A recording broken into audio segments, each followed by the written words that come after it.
Hello बच्चों, कैसे हो आप लोग। और मेरा नाम रोहित कुमार वर्मा है। मैं आप लोगों को क्लास 11th के लिए फिजिक्स पढ़ाऊंगा, ठीक है। और बेसिकली अगर आप क्लास 11th की बात करोगे, ठीक है, तो क्लास 11th के फिजिक्स में अगर आप देखोगे तो वही टॉपिक्स पढ़ने हैं। वही टॉपिक्स, काफी सारे टॉपिक्स होंगे, मतलब 11th क्लास के जो हैं वो 9th क्लास में हम लोग ऑलरेडी उसको पढ़ चुके हैं। मतलब 9th क्लास के जो चैप्टर्स हैं फिजिक्स के, वो आपको 11th क्लास में देखने को मिलेंगे, ठीक है। तो फिर क्या है कि क्या हमें वही 9th क्लास का फिजिक्स पढ़ना? नहीं, हमको क्या करना है, अभी जो 9th क्लास में हम लोगों ने जो पढ़ा था वो बेसिक था, ठीक है। अभी हम उसको थोड़ा सा एक्सटेंड करके हम लोग पढ़ाई करेंगे, ठीक है, 11th क्लास में। तो होता क्या है कि जो 11th क्लास में हम लोग को जो फिजिक्स पढ़ना है, ठीक है, जैसे आप देखोगे 9th क्लास में जब आप थे तो सबसे पहले रेस्ट एंड मोशन नाम का एक चैप्टर पढ़े होगे। तो वही चैप्टर यहाँ पे हमारा क्या कहते हैं, आपका काइनेमेटिक्स करके आएगा, जिसको हम लोग दो पार्ट में एनसीईआरटी में डिवाइड करके रखा है। एक हमारा बोलो स्ट्रेट लाइन मोशन, एक डायरेक्टली लीनियर मोशन, और दूसरा हमारा मोशन इन अ प्लेन में, दो में डिवाइड करके रखा है। फिर आपने वहां पे 9th क्लास में न्यूटन्स लॉज ऑफ मोशन पढ़े थे, यहाँ पे भी न्यूटन्स लॉज ऑफ मोशन है। वहां पे भी हम लोग वर्क एनर्जी पावर पढ़े थे 9th क्लास में, यहाँ पे भी वर्क एनर्जी पावर है। लेकिन 11th क्लास में जो हमारे चैप्टर्स हैं, इनको डील करने के लिए बेसिकली हमें कुछ मैथमेटिकल टूल्स हैं, यानी कुछ हमें मैथ्स है जो हम लोग अभी तक 10th क्लास में तक नहीं पढ़े हैं। मतलब वो जो मैथ्स हम लोग 10th क्लास में पढ़े हैं उससे भी कुछ ज्यादा और हमें मैथ्स पढ़ने की जरूरत है। तो बेसिकली अगर हमें 11th क्लास के क्वेश्चंस को अगर हमें रटना नहीं है, अगर हम उसको खुद से समझ समझ के करना है, फिजिक्स को खुद से समझ समझ के पढ़ाई करना है, तो कुछ टॉपिक्स हैं मैथ्स के जिन्हें जो हमें आने चाहिए, ठीक है। तो सबसे पहले आपको मैं फिजिक्स स्टार्ट करने से पहले, ठीक है, मैं आपको वो जो मैथ्स है हमें चाहिए 11th क्लास की फिजिक्स पढ़ने के लिए, उसको मैं आपको सिखाऊंगा, ठीक है। तो हम लोग जो हम लोग 11th क्लास में जो हमें मैथ्स पढ़ना है उसको मैंने बेसिकली नाम दे के रखा हूं mathematical tool. Mathematical tool, okay. So मतलब यहाँ पे मैथ्स हमें नहीं पढ़नी, प्योर मैथ्स नहीं पढ़नी, यानी जो बट हमें मैथ्स का वो पोर्शन कवर करना है जो हम 11th क्लास में, जो हमें 11th क्लास की फिजिक्स पढ़ने में हेल्प करेगा। तो बेसिकली जो मैथमेटिकल टूल है इसको मैं 3 पार्ट में डिवाइड करके रखा हूं, ठीक है। एक पहला पार्ट है हमारा वेक्टर, क्या हमारा बोलो, वेक्टर। देन उसके बाद में हमारा जो दूसरा पार्ट है वो हमारा है कैलकुलस, ठीक है। एंड देन तीसरा पार्ट हमारा जो है इसका वो हमारा है ग्राफ्स, ठीक है। तो ये भी मैं आपको मैथमेटिकल टूल में क्या कहते हैं, ये 3 चीजें मैं आपको सिखाऊंगा। एक वेक्टर, फिर देन उसके बाद कैलकुलस, देन उसके बाद हम लोग ग्राफ को पढ़ेंगे, ठीक है। तो देखो ये जो वेक्टर करके जो चैप्टर, ये जो वेक्टर है मैं अलग ही चैप्टर आपको पढ़ाऊंगा, डिस्कस करूंगा। कैलकुलस एक अलग आपको डिस्कस करूंगा, ग्राफ्स और अलग डिस्कस करूंगा। बेसिकली ये सारी चीजें हमें एनसीईआरटी में दी हुई हैं, लेकिन बहुत शॉर्ट में दी हुई है, ठीक है, जबकि इसे हमें डिटेल में पढ़ने की जरूरत है, ठीक है। तो सबसे पहले आज का जो हम लोग का जो टॉपिक है वो हम लोग शुरू करेंगे वेक्टर, ठीक है। अगर आप एनसीईआरटी की बात करोगे तो जो वेक्टर है ये मोशन इन अ प्लेन के स्टार्टिंग में ही थोड़ा सा दिया हुआ है। आप चाहे तो एनसीईआरटी क्लास 11 का एनसीईआरटी डाउनलोड कर सकते हैं, ठीक है, इंटरनेट से। देन उसके बाद आप देख सकते हैं। तो ये वेक्टर जो है, और वेक्टर का थोड़ा सा portion motion in a plane में दिया हुआ है। देन उसके बाद में जब आप 11th क्लास के आगे चैप्टर पढ़ोगे उसी में वर्क एनर्जी पावर, तो थोड़ा सा उसमें दिया हुआ है। देन उसके बाद हम लोग रोटेशन पढ़ेंगे तो थोड़ा सा पार्ट इसमें रोटेशन में दिया हुआ है। बट हम लोग यहाँ पे क्या करेंगे, वो सारे पार्ट को एक ही जगह पे हम लोग पढ़ लेंगे, ठीक है। तो आज हम लोग जो स्टार्ट करने वाले हैं वो हमारा क्या है बोलो, वेक्टर, ठीक है। तो आज का हम लोग प्लीज आप लोग अपना, हम लोग अभी क्या पढ़ना शुरू कर रहे हैं, मैथमेटिकल टूल पढ़ना शुरू कर रहे हैं। और मैथमेटिकल टूल में कौन सा पार्ट हम लोग शुरू कर रहे हैं, हमारा बोलो वेक्टर, ठीक है। तो अब देखो ये जो वेक्टर्स है, ये वेक्टर जो है ये होता क्या है, सबसे पहले आपको समझना है, ठीक है। तो वेक्टर समझने से पहले एक चीज हम ये समझते हैं कि फिजिक्स में हम लोग क्या पढ़ते हैं। तो बेसिकली फिजिक्स में अगर आप बात करोगे तो फिजिक्स में हम लोग फिजिकल क्वांटिटीज के बारे में पढ़ते हैं, ठीक है। जैसे मान लीजिए mass, length, time, energy, electric current, ये सारी चीज क्या है, फिजिकल क्वांटिटीज है, इनके बारे में हमें पढ़ना है। तो सबसे पहले हमें ये पता होना चाहिए कि फिजिकल क्वांटिटी का मतलब क्या होता है, यानी कैसे हम बोलेंगे कि ये चीज जो है वो हमारा फिजिकल क्वांटिटी है। तो सबसे पहले हम लोग क्या पढ़ेंगे बोलो, फिजिकल क्वांटिटीज, ठीक है। तो फिजिकल क्वांटिटीज का मतलब देखो क्या होता है। तो देखो फिजिकल क्वांटिटीज का मतलब होता है, अगर आपसे कोई पूछे कि what do by physical quantity, तो सिंपल सा बात है, जैसे मान लीजिए आप बात करोगे मास, क्या है फिजिकल क्वांटिटी है, लेंथ फिजिकल क्वांटिटी है, टाइम फिजिकल क्वांटिटी है, इलेक्ट्रिक करंट फिजिकल क्वांटिटी है, ठीक है। अगर मैं बात करूं इमोशंस की, क्या फिजिकल क्वांटिटी है? नहीं। बात समझ में है? यानी अगर हम बात करेंगे कि साइकोलॉजिकल प्रेशर की अगर हम बात करेंगे, क्या वो हमारा फिजिकल क्वांटिटी है? नहीं। क्या हम अगर आप बात करेंगे कि हम कोई हम पे कितना ट्रस्ट करता है, यानी ट्रस्ट जो है क्या हमारा फिजिकल क्वांटिटी है? नहीं है, ठीक है। तो ये ट्रस्ट हो गया या साइकोलॉजिकल प्रेशर हो गया या हैप्पीनेस हो गया या सैडनेस हो गया, ये सारी फिजिकल क्वांटिटीज नहीं है। जबकि मास, लेंथ, टाइम, इलेक्ट्रिक करंट ये सारी चीज फिजिकल क्वांटिटी है। तो बेसिकली इन दोनों में अगर आप डिफरेंस देखोगे तो क्या है कि जो मास है, लेंथ है, टाइम है, इसको हम लोग समहाउ डायरेक्टली या इनडायरेक्टली हम लोग क्या कर सकते हैं, बोलो मेजर कर सकते हैं, ठीक है। जबकि इमोशंस को कौन कितना ट्रस्टवर्दी है, इसको हम लोग मेजर कर सकते हैं? नहीं कर सकते हैं। तो अगर हमसे कोई पूछेगा what do by physical quantity, तो आप बोलोगे anything which can be measured, ठीक है। यानी कोई भी चीज जिसको हम लोग क्या कर सकते हैं, बोलो मेजर कर सकते हैं, उसको हम लोग क्या बोलते हैं, फिजिकल क्वांटिटीज बोलते हैं। अब देखो फिजिकल क्वांटिटीज के आज के बाद में जब भी हम लोग शॉर्ट कहीं पे लिखना होगा तो सिंपली हम लोग पीक्यू लिख दिया करेंगे, ठीक है। मतलब ये कॉपी में लिखने के लिए जब भी एग्जाम में हम कोई डेफिनेशन कहीं पे लिख रहे होंगे तो हम कंप्लीट लिखेंगे, ठीक है। तो अगर मैं बात करूं यानी फिजिकल क्वांटिटी समझ में आ गया कि कोई भी चीज जिसको हम लोग क्या कर सकते हैं, मेजर कर सकते हैं, उसको हम लोग फिजिकल क्वांटिटी बोलते हैं। जैसे मास हो गया, लेंथ हो गया, टाइम हो गया, फोर्स हो गया, सारी चीजें मेजर कर सकते हैं, तो these are the physical quantities. अब हुआ क्या कि ये जो फिजिकल क्वांटिटीज हैं इनको बेसिकली तीन कैटेगरी में डाला गया। एक कैटेगरी को हम लोग बोलते हैं स्केलर, एक जो कैटेगरी होता है उसको हम लोग बोलते हैं वेक्टर। एक कैटेगरी क्या होता है हमारा, बोलो वेक्टर। और एक कैटेगरी और होता है जिसको हम बोलते हैं टेंसर। क्या बोलते हैं, बोलो टेंसर, ठीक है। अच्छा हम लोग के अप टू 12th स्टैंडर्ड की अगर आप बात करोगे, टेंसर अगर आप बात करोगे, तो बेसिकली यहाँ पे हमें केवल दो ही चीज पढ़ना है। हमारे लिए फिजिकल क्वांटिटी दो ही टाइप की होगी, या तो स्केलर होगी या तो वो वेक्टर होगी। यानी हमारे स्टैंडर्ड में ये टेंसर नाम का चीज नहीं है। कई बुक में अगर आप देखोगे कोई टीचर होते हैं जो टेंसर के बारे में भी बताते हैं, जबकि वो हमारे सिलेबस में नहीं है, तो हमें पढ़ने की जरूरत नहीं है। तो हम लोग यहाँ पे क्या पढ़ेंगे, स्केलर के बारे में पढ़ेंगे। और हम लोग का जो चैप्टर है स्केलर यानी फिजिकल क्वांटिटी है, वो बेसिकली तीन category scalar, vector and tensor. But हमारे लिए दो ही कैटेगरी होगी, एक स्केलर होगी और एक हमारी क्या होगी, बोलो वेक्टर होगी, ठीक है। हमको इस चैप्टर में क्या पढ़ना है, वेक्टर के बारे में पढ़ना है। बट इनको डिफाइन करना तो बहुत जरूरी है कि स्केलर क्या होता है, वेक्टर क्या होता है, ठीक है। तो अब एक बात बताता हूं, देखो ये डिफाइन करने से पहले एक चीज मैं और बता देता हूं यहाँ पे। जैसे कोई भी फिजिकल क्वांटिटी अगर आप मेजर करते हो, कोई भी फिजिकल क्वांटिटी अगर हम लोग मेजर करेंगे, जैसे मान लो ये बॉडी है, जैसे मान लो ये ब्लॉक रखा हुआ है, ठीक है। अब मैं पूछूं कि ये ब्लॉक का मास कितना है, तो आप क्या करोगे, इस ब्लॉक को आप इसके मास को मेजर कर सकते हो, कैसे, वेइंग बैलेंस से, है ना। आप ले जाते हो वेइंग बैलेंस पे, या तो मैकेनिकल वाले या तो इलेक्ट्रॉनिक्स वाले, वेइंग बैलेंस पे ले जाके इसको रखोगे तो वहां से कुछ रीडिंग आएगा तो आप क्या बोलोगे, इसका जो मास है वो हमारा कुछ ऐसे है 3 kg है या 4 kg जो भी है। तो यानी कोई भी चीज को मेजर कर रहे हो, जैसे मान लो यहाँ पे इसके मास को अगर मैंने मेजर किया, तो देखो यहाँ पे दो चीज आएंगी। एक तो एक न्यूमेरिकल वैल्यू है, क्या है हमारा, बोलो, एक तो हमारा क्या है, बोलो न्यूमेरिकल वैल्यू है, ठीक है। और ये जो केजी है, केजी मतलब इसका क्या है हमारा, बोलो किलोग्राम, क्या है हमारा, बोलो किलोग्राम। ये हमारा क्या है, ये जो मास है उसका क्या है हमारा, बोलो यूनिट है, क्या है हमारा, बोलो यूनिट है। यानी जब भी कोई भी चीज को अगर हम मेजर करते हैं, तो मेजर करके जब हम उसकी रीडिंग को बताते हैं या लिखते हैं, तो हमें दो चीजें आती है, एक तो न्यूमेरिकल वैल्यू आता है और एक साथ में उसका क्या आता है, करस्पॉन्डिंग यूनिट आता है, ठीक है। यानी न्यूमेरिकल वैल्यू होगा और क्या होगा हमारा, बोलो यूनिट होगा। तो ये जो न्यूमेरिकल वैल्यू होता है, न्यूमेरिकल वैल्यू, ठीक है,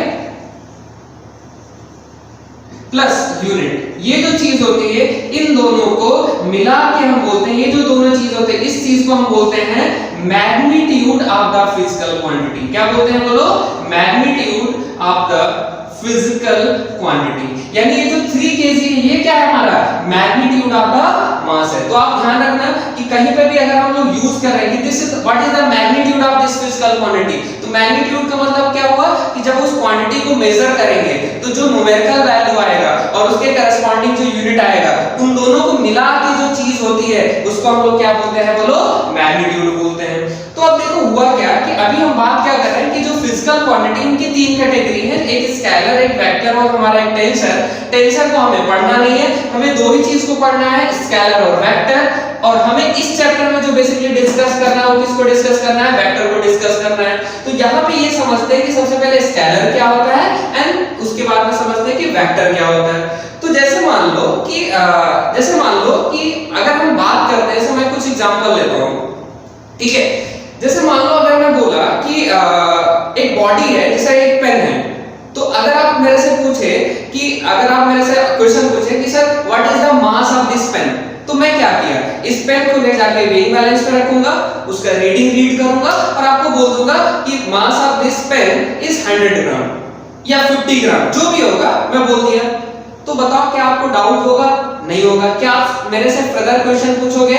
नहीं पूछोगे। यानी ये जो बॉडी है, जो पेन है, इसका मास अगर मैं पूछा कि कितना है, आप मेरे से पूछे तो मैं बोला 100 ग्राम या 50 ग्राम, तो आप फर्दर क्वेश्चन नहीं करोगे। यानी इस क्वांटिटी, मतलब ये क्वांटिटी हम लोग किसकी, आप मेरे से कौन सी क्वांटिटी पूछे थे? पेन का मास पूछे थे। तो मास अगर हमें किसी को बताना है तो बताने के लिए क्या, अगर हम उसका 50 ग्राम बोल दिया, यानी इसका मतलब क्या है, वो जो फिजिकल क्वांटिटी मास है उसका मैग्नीट्यूड है। यानी सिंपली मैंने मैग्नीट्यूड बोल दिया।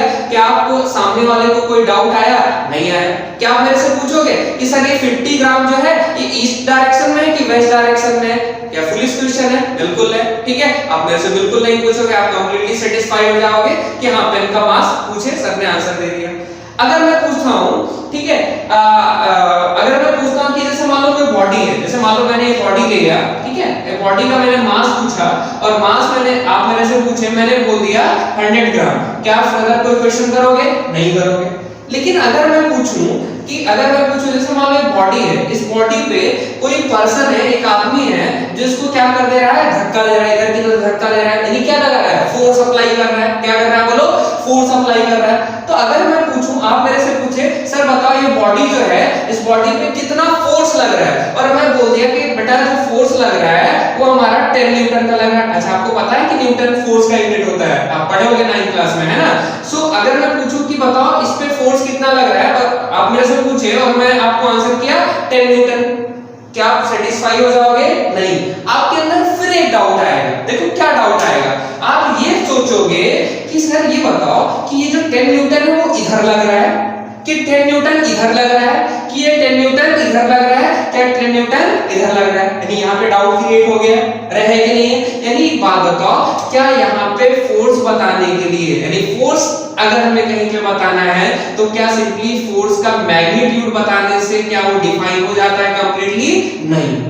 तो जो भी क्वांटिटी, इधर ध्यान से देखना, जो भी क्वांटिटी को डिफाइन करने के लिए हम क्या करें बोलो, केवल और केवल हमें किसकी जरूरत पड़े बोलो, मैग्नीट्यूड की जरूरत पड़े। किसकी जरूरत पड़े हमारे बोलो, मैग्नीट्यूड की जरूरत पड़े। तो वो जो क्वांटिटी होती है उसको हम लोग क्या बोलते हैं, स्केलर बोलते हैं। तो स्केलर में अगर आपसे कोई पूछेगा व्हाट इज माय स्केलर, तो क्या बोलोगे बोलो, इट हैज मैग्नीट्यूड बोलोगे। यानी इसके पास क्या होता है हमारा बोलो, इसको हम लोग क्या, इसके पास क्या होता है हमारा बोलो, केवल मैग्नीट्यूड होता है। यानी केवल मैग्नीट्यूड से हम लोग इसको क्या कर सकते हैं बोलो, डिफाइन कर सकते हैं। ठीक है, यानी इसमें डायरेक्शन की जरूरत नहीं है। फिर देखो क्या होता है कि जो स्केलर होता है, ठीक है, अब ध्यान से समझो। जैसे मान लो इधर देखो स्केलर की, और देखो क्या होता है कि जैसे मान लो कि ये बॉडी है, ठीक है, जैसे मान लो कोई एक डिब्बा था, इसके अंदर एक बॉडी है, ये रखा हुआ था, ये हमारा कितना था हमारा बोलो 100 ग्राम का, कितना था हमारा बोलो 100 ग्राम का।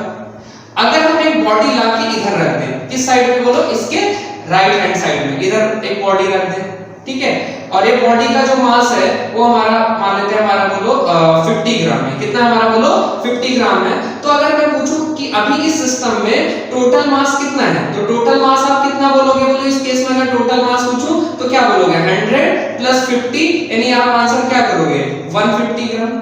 ठीक है, या अगर हम इसी सिस्टम में, इधर देखो इसी सिस्टम में ये हमारा इस चीज को, ये जो हमारा 100 ग्राम का ये जो ब्लॉक था, इसके पास में दूसरा ब्लॉक जो रखे 50 ग्राम, इसके अगर हम किधर रखते हैं, बोलो हमारा लेफ्ट हैंड साइड पे रखते हैं 50 ग्राम।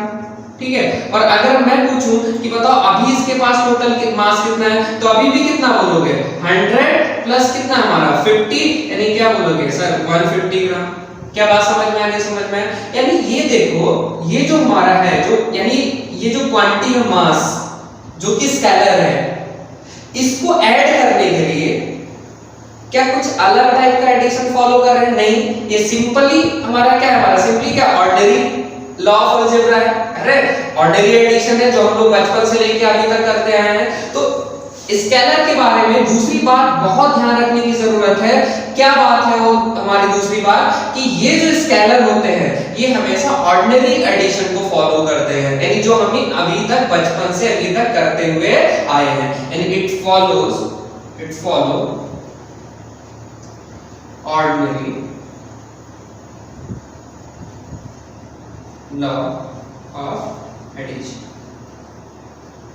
ठीक है, यानी ये जो हमारे स्केलर्स होते हैं, ये क्या हमारे बोलो हमारा ये क्या करते हैं, बोलो जो ऑर्डिनरी लॉ ऑफ एडिशन है उसी को क्या करते हैं, बोलो फॉलो करते हैं। ठीक है, अब बात होती है कि वेक्टर क्या होता है। ठीक है, तो देखो ये जो वेक्टर होता है, ठीक है, ये जो वेक्टर होता है, तो जैसे मान लो कि मैं आपको ये बॉडी लिया, ठीक है, ये बॉडी लिया, और अगर आप मेरे से पूछे कि सर बताओ यहाँ पे कितना फोर्स लग रहा है, मैं बोला कि बॉडी है, इस पे फोर्स लग रहा है F, तो आप मेरे से क्वेश्चन पूछे कि सर बताओ जो फोर्स F है वो कितना लग रहा है, तो अगर मैं बोल दिया कि बेटा ये जो फोर्स F है वो कितना हमारा, बोलो 10 न्यूटन है, तो क्या सेटिस्फाई हो जाओगे? नहीं। क्या आपके अंदर डाउट आएंगे?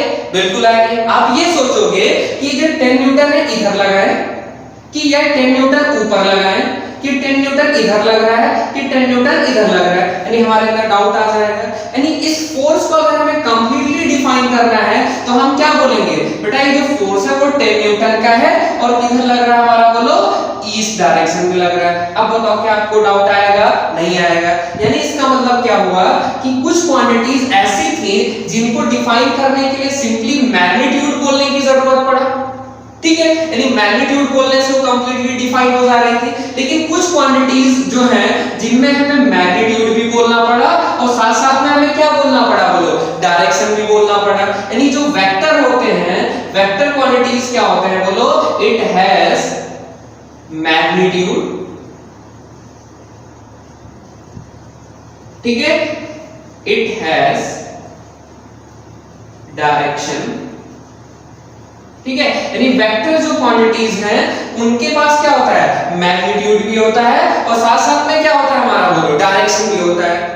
तो कुछ लोग क्या करते हैं, कुछ लोग अगर आपसे पूछोगे, अगर आप स्केलर वेक्टर के बारे में थोड़ा आइडिया 9th क्लास में दिया जाता है तो उसमें बस इतना बोला है, वेक्टर क्या होता है, जिनके पास मैग्नीट्यूड भी होता है और क्या होता है हमारा, बोलो डायरेक्शन भी। तो अभी अगर मैं पूछूं, मोस्ट ऑफ स्टूडेंट आंसर करेंगे कि कोई भी क्वांटिटी जिसके पास मैग्नीट्यूड हो, डायरेक्शन हो, वेक्टर हो जाएगा, लेकिन नहीं, यहाँ पे गलती है। देखो क्या गलती, मैं आपको समझाता हूँ। यहाँ पे इधर देखो, समझो, मतलब जो वेक्टर है उसके पास मैग्नीट्यूड होगा ही होगा, डायरेक्शन होगा ही होगा, और एक चीज पूछो कि ये कौन सा एडिशन फॉलो करेगा। इधर देखो, समझो, मैं आपको समझा रहा हूँ। इधर देखो, जैसे मान लो कि ये जो हमारा बॉडी है, इधर देखो, जैसे मान लो ये जो हमारा बॉडी है मैंने लिया, ठीक है, अब देखो इस बॉडी पे मैं एक 2 न्यूटन का फोर्स इधर लगाया और दूसरा फोर्स इधर की तरफ ही 2 न्यूटन लगा दिया, ठीक है, 2 न्यूटन का फोर्स लगा दिया। तो अगर मैं पूछूं कि इस केस में टोटल फोर्स कितना लग रहा है, तो आप आंसर क्या करोगे, 2 + 2 कितना हो जाएगा हमारा, बोलो 4 न्यूटन हो जाएगा।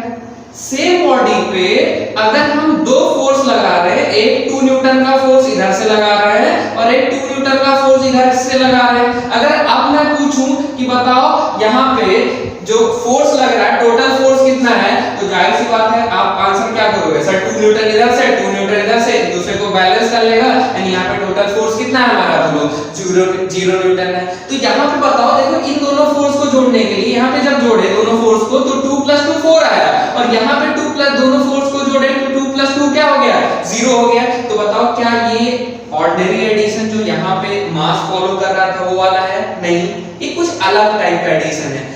इस एडिशन में क्या डिफरेंस है, इस एडिशन में डिफरेंस ये है कि इसमें जो दो क्वांटिटीज को हम जो दो फोर्स को जब हम सम कर रहे हैं तो दो फोर्स का जो सम है वो उनके मैग्नीट्यूड पे तो डिपेंड कर ही रहा है, साथ साथ में उनके क्या हमारा बोलो डायरेक्शन पे भी डिपेंड कर रहा है। अच्छा, ये जो ऐसे एडिशन होते हैं जिनमें दो क्वांटिटीज का जो सम है वो उनके magnitude as well as direction पे भी डिपेंड करे, उसको हम बोलते हैं वेक्टर एडिशन। क्या बोलते हैं, बोलो वेक्टर एडिशन बोलते हैं। तो बताओ जो क्वांटिटी वेक्टर होगी उसके पास मैग्नीट्यूड तो होगा ही होगा, डायरेक्शन होगा ही होगा, और तीसरा सबसे मोस्ट इंपॉर्टेंट पॉइंट ये होना चाहिए, it should follow the vector law of addition. अगर कोई स्केलर है तो क्या फॉलो करेगा, ordinary law of addition follow करेगा। ऑर्डिनरी लॉ ऑफ एडिशन क्या है, जो हम लोग बचपन से लेके अभी तक अलजेब्रा में करते आए हुए हैं, ठीक है।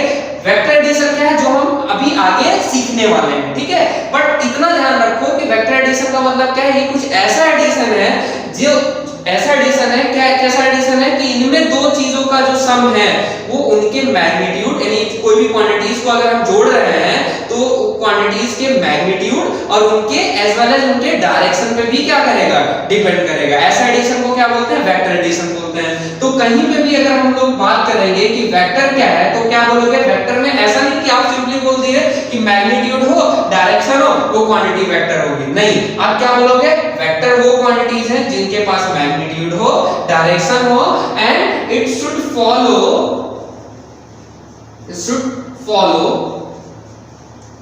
Vector law of addition. क्या हमारा बोलो, वेक्टर लॉ ऑफ एडिशन, यानी क्या फॉलो करना चाहिए, बोलो वेक्टर लॉ ऑफ एडिशन को फॉलो करना चाहिए। अच्छा, वेक्टर लॉ ऑफ एडिशन क्या है, मैंने आपको थोड़ा सा हिंट यहां पे दिया, एक ऐसा एडिशन जो मतलब वेक्टर एडिशन क्या होता है, ये ऐसा एडिशन होता है जिसमें दो क्वांटिटीज का जो सम है उनके मैग्नीट्यूड एज वेल एज उनके डायरेक्शन पे भी डिपेंड करता है। अच्छा, वेक्टर एडिशन कैसे करते हैं एग्जैक्टली मैं आपको इसी चैप्टर में आगे बताऊंगा, तो उसके लिए डोंट वरी, अभी क्यों समझ लो कि वेक्टर एडिशन क्या है ना।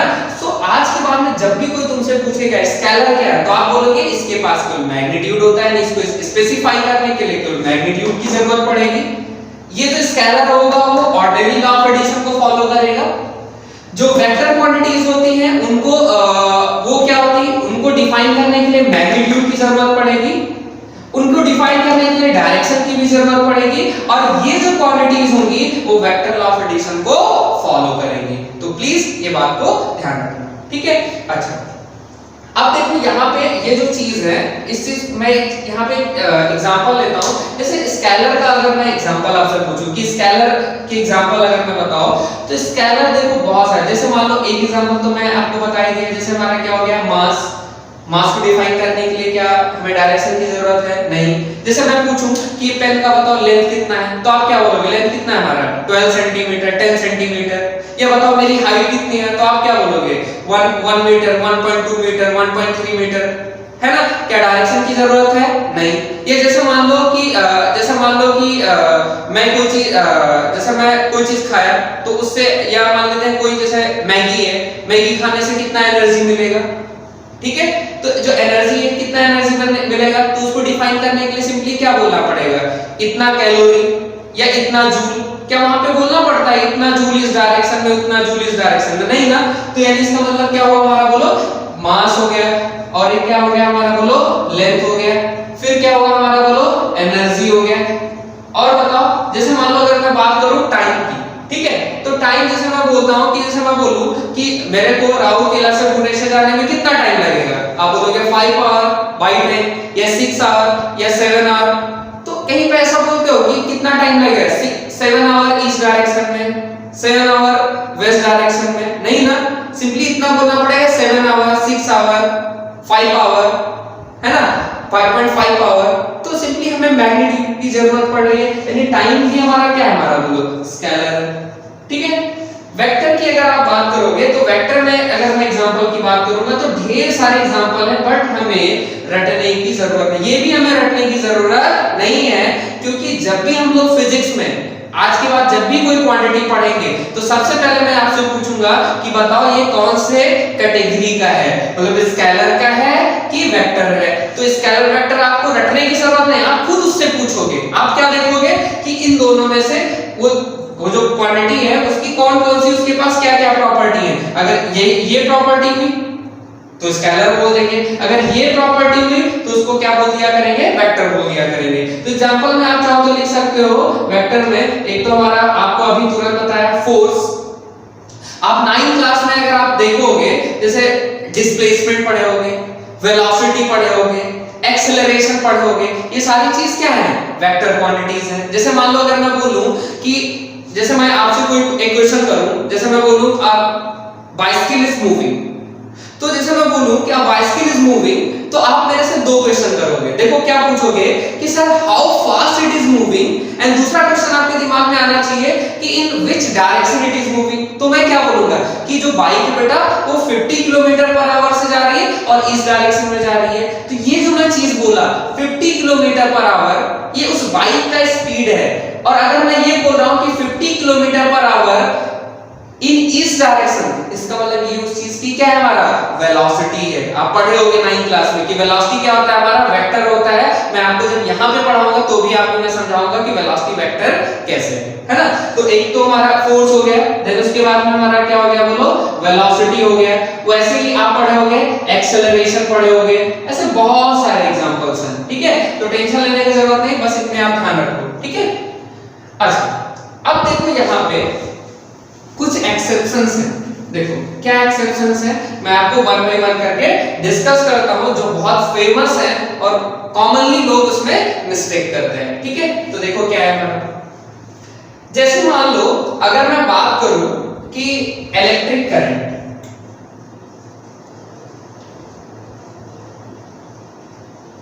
ठीक है। अच्छा इलेक्ट्रिक करंट आप अभी जस्ट एग्जाम दिए हो, पढ़ के आए होंगे 10th क्लास में। इलेक्ट्रिक करंट क्या होता है, rate of flow of charge, यानी charge flow in a wire in unit time, यानी 1 सेकंड में जितना चार्ज फ्लो करता है उसको हम लोग इलेक्ट्रिक करंट बोलते हैं। इलेक्ट्रिक करंट का क्या होता है, यूनिट क्या होता है हमारा, बोलो एम्पियर होता है, ठीक है। तो जैसे मान लो इधर देखो, जैसे मान लो एक चीज मैं बताऊं कि जैसे मान लो कि कोई वायर है, ठीक है। जैसे मान लो कोई वायर है और इसमें अगर मैं पूछूं इसमें कितना करंट फ्लो कर रहा है, तो आप क्या बोलते हो कि सर इस वायर में जो करंट है वो इतना है, यानी आप इस वायर में करंट बताने के लिए क्या बोलोगे, सर 2 एम्पियर की करंट है और कैसे फ्लो कर रहा है हमारा, बोलो ये जो करंट है आप क्या बोलोगे, बोलो P2Q फ्लो कर रहा है। यानी आपको इस वायर में अगर करंट बताना है तो आपको दो चीजें बोलनी पड़ेगी। क्या बोलनी पड़ेगी, सर कितना करंट फ्लो कर रहा है और किस डायरेक्शन में फ्लो कर रहा है। यानी इसका मतलब क्या हुआ कि इलेक्ट्रिक करंट की अगर आप बात करोगे यानी I, तो क्या बोलोगे 2 एम्पियर और साथ साथ में ये भी बोलोगे P2Q फ्लो करके जा रहा है। बात समझ में है। यानी आपको देखो ये 2 एम्पियर क्या है, मैग्नीट्यूड है, P2Q क्या है, हमारा डायरेक्शन है। यानी इलेक्ट्रिक करंट बताने के लिए हमें क्या बताना पड़ा, बोलो मैग्नीट्यूड भी बताना पड़ा, साथ साथ में क्या बताना पड़ा, बोलो डायरेक्शन बताना पड़ा, ठीक है। अच्छा यानी इसका मतलब अगर हम 9th क्लास के डेफिनेशन को अगर मैं अप्लाई करूं, कुछ लोग जो याद रखते हैं कि कोई भी क्वांटिटी जिसके पास मैग्नीट्यूड हो और डायरेक्शन हो वो वेक्टर होता है, तो उनके डेफिनेशन के अकॉर्डिंग अगर मैं बात करूं तो देखो इसके पास मैग्नीट्यूड भी है और इसके पास क्या है हमारा, वो डायरेक्शन भी है। यानी ये क्वांटिटी क्या होनी चाहिए, वेक्टर होनी चाहिए। बट ये जो इलेक्ट्रिक करंट है ये हमारा क्या होता है, स्केलर होता है। क्या होता है हमारा, बोलो स्केलर होता है। अब इसमें क्वेश्चन बनता है, क्या क्वेश्चन पूछा था मैं आपको बताता हूं, अरे सुपर स्टार क्वेश्चन है, मतलब समझ रहे हो 5 स्टार क्वेश्चन है। क्या पूछा जाता है कि electric current has magnitude as well as direction, then why it is considered as a scalar quantity. बात समझ में आ, नहीं समझ में?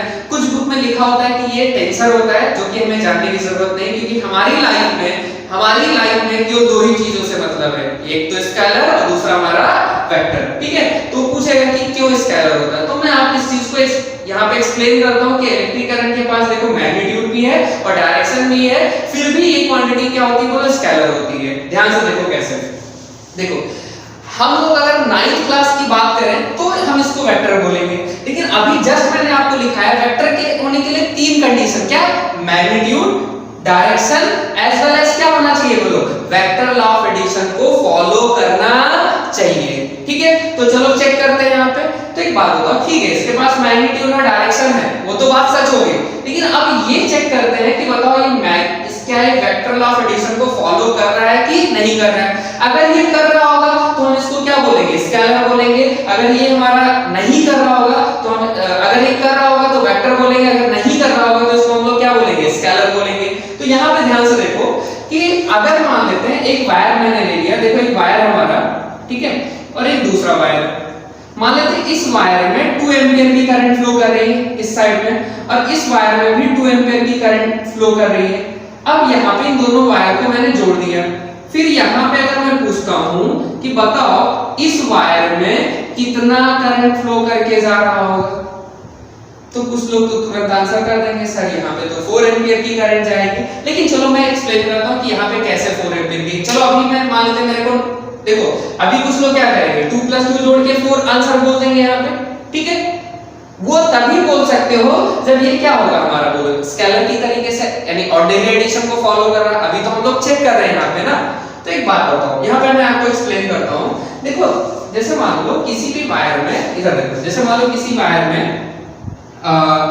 5 एम्पीयर की करंट फ्लो कर रही है। इसका मतलब क्या है, इसका मतलब ये है करंट क्या होता है, rate of flow of charge, यानी यूनिट टाइम में जितना करंट चार्ज फ्लो करता है उसी को, यानी 1 सेकंड में जितना चार्ज फ्लो करता है उसी को करंट बोलते हैं। यानी इसका मतलब ये हुआ कि इस वायर में 5 कूलम चार्ज मूव करता है इन कितना हमारा बोलो 1 सेकंड। अगर मैं बोलूं कि इसमें 2 एम्पीयर की करंट जा रही है तो इसका मतलब क्या है, इसमें 2 कूलम चार्ज फ्लो करता है इन 1 सेकंड। क्या बात समझ में आ रही है, समझ में? ठीक है, तो यहाँ पे देखो, यहाँ पे कितना चार्ज फ्लो करके इस वायर में अगर 2 एम्पीयर की करंट जा रही है, इसका मतलब इस वायर में इधर की तरफ इस वायर में कितना चार्ज, 2 कूलम चार्ज फ्लो करके जा रहा है। कितने टाइम में हमारा बोलो, इन 1 सेकंड। यहाँ पे भी 2 एम्पीयर की करंट है, तो यहाँ पे बताओ इस वायर में कितना चार्ज फ्लो करके जा रहा है, इस वायर में भी 2 कूलम चार्ज फ्लो करेगा इन कितना हमारा बोलो 1 सेकंड। अच्छा, आपने पढ़ा होगा चार्ज की प्रॉपर्टीज भी पढ़ा होगा, चार्ज स्केलर होता है, चार्ज क्वांटाइज होता है, और चार्ज क्या होता है, कंजर्व होता है। तो अगर एक बात बताओ, अगर हम चार्ज की वो प्रॉपर्टी को यूज करें कि चार्ज इज कंजर्व, तो बताओ यहाँ पे कितना आ रहा है करंट बोलो, यहाँ पे चार्ज कितना आ रहा है बोलो, इस रास्ते से कितना चार्ज आया, 2 कूलम चार्ज आया 1 सेकंड में, इस रास्ते से कितना चार्ज आया, 2 कूलम आया 1 सेकंड में। तो बताओ इस रास्ते में अगर मैं पूछूं कि कितना चार्ज फ्लो करके जाएगा इन 1 सेकंड, तो इन 1 सेकंड कितना चार्ज फ्लो करेगा, 4 कूलम चार्ज इन कितना हमारा बोलो 1 सेकंड फ्लो करेगा। क्या बात समझ में आई, नहीं समझ में? तो बताओ यहाँ पे बताओ, अगर इलेक्ट्रिक करंट की बात करूंगा, इस वायर में कितना करंट फ्लो करेगा, तो यहाँ पे कितना करंट फ्लो किया, 4 कूलम चार्ज फ्लो किया 1 सेकंड में। इसका मतलब इसमें जो करंट है वो कितना है हमारा बोलो, इसमें आई का अगर मेरे से वैल्यू जो पूछ रहा था उसका मतलब कितना हो गया बोलो 4 एम्पीयर। यानी इसमें ऑर्डिनरी एडिशन हुई 2 + 2 क्या हो गया हमारा 4 हो गया। एक बार और एक एग्जांपल और लेते हैं, इधर देखो। इस एग्जांपल में क्या करते हैं कि देखो मैंने 2 वायर लिए, एक वायर तो इधर लिया, एक वायर में करंट इधर की तरफ फ्लो करके जा रही है 2 एम्पीयर की, एक वायर में इधर से इधर करंट आ रही है कितना हमारा बोलो 2 एम्पीयर की।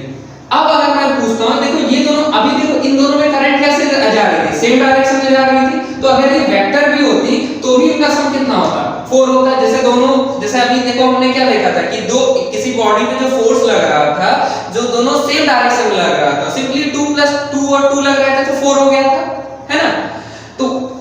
तो यहां से अभी कुछ कंफर्म नहीं हुआ कि ये ऑर्डिनरी एडिशन को फॉलो कर रहा है कि वेक्टर एडिशन को, कंफर्म यहां से होगा। इधर ध्यान से देखो, अगर मैं बोला कि 2 एम्पीयर की करंट इधर से आ रही, 2 एम्पीयर की करंट इधर से आ रही, तो इस वायर में कितना करंट फ्लो करके जा रहा है, चलो समझते हैं यहाँ पे। फिर वही कहानी कि इस वायर में 2 एम्पीयर करंट फ्लो करके जा रहा है, इसका मतलब ये हुआ कि 2 कूलम चार्ज फ्लो कर रहा है कितना हमारा बोलो इन 1 सेकंड इधर की तरफ। इसमें बताओ कितना चार्ज फ्लो करके जा रहा है हमारा बोलो, इसमें भी 2 एम्पीयर की करंट इधर जा रही है, इसका मतलब इसमें भी चार्ज कितना 2 कूलम चार्ज फ्लो कर रहा है कितना हमारा बोलो इन 1 सेकंड। फिर वही कहानी, चार्ज क्या हमारा कंजर्व है। अच्छा 2 कूलम इधर से चार्ज है, 2 कूलम इधर से चार्ज है, तो बताओ इस रास्ते में कितना चार्ज जाएगा बोलो हमारा 4 कूलम चार्ज आएगा इन 1 सेकंड, क्योंकि चार्ज हमेशा क्या रहता है बोलो, कंजर्व। तो बताओ इसमें अगर मैं बात करूंगा कि इलेक्ट्रिक करंट का वैल्यू कितना होगा, तो इलेक्ट्रिक करंट का वैल्यू की अगर आप बात करोगे तो देखो इसमें कितना चार्ज फ्लो किया, 4 कूलम इन 1 सेकंड, तो इसमें करंट कितना होगा बोलो, 4 एंपियर होगा। तो अब इधर देखो कि यहाँ पे देखो दोनों करंट सेम डायरेक्शन में जा रही थी, तो भी उनका सम कितना था, 2 + 2 कितना था, 4 था।